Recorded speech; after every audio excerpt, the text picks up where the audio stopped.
My question is based on the last two verses of Surah Fatiha, غَيْرُ الْمَغْضُوبِ عَلَيْهِمْ وَلَا الضَّالِّينَ. The promised Messiah had said that in that is a prophecy with regards to the state of the Muslim community as well, turning into like the Christians and the Jews. I would like to know what those facets are, what those facets as far as the Christians and the Jews are that are within the Islamic community. And secondly, whether, because we continue to say Surah Fatiha in our prayers, whether that actually means that in the end, when the great majority of the world becomes Ahmadiyyat, we will begin to deviate, and go towards that.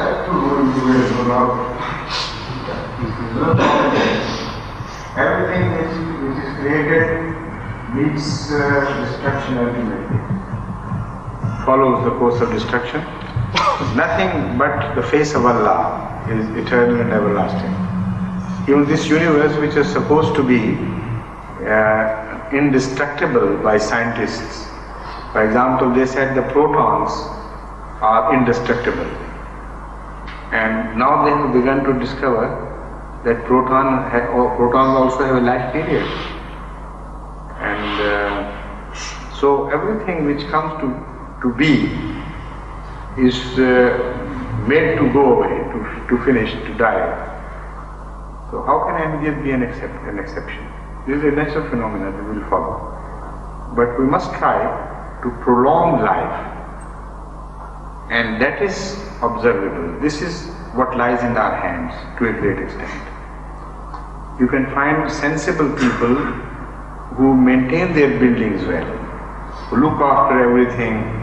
The moment a drop of rain seeps through the roof, they go up and employ hard labor and make the repair and so on. Their houses live much, much longer than the houses of such people who are careless about their things. The same thing happens to cars, to bicycles, even to your shirts, your suits. Some last very long. I know some people whose shoes, for example, last so long that they don't know what to do about them.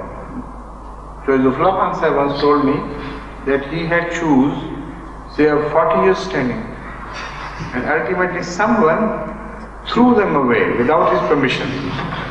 But he wouldn't part with them either. And I know a gentleman whose shoes break after every 6 months. However strong the leather be or the company be, and the quality of the company, it doesn't matter. He simply would breaks them away and brings them to shatters, the way he uses them. So one can only wish and pray for a much longer period of our healthy stay in the universe. A healthy religious stay, a meaningful stay, so that we not only prolong life of Ahmadiyyat, but prolong the meaningful life of Ahmadiyyat. That would come our way ultimately, that I must tell you. And that death will ultimately be the death of mankind as such. Because this will be the final manifestation of religion. It is the final manifestation, Islam is, and we are the final representation of Islam. So when we die ultimately, the mankind would be condemned, and mankind would be wiped out from the face of earth as such. So our end is the mankind's end. So we are more responsible than we should be held more responsible than other people before us. Because when they died, only a tribe died, a system died, an age died. But when we will die, the whole mankind will die with us.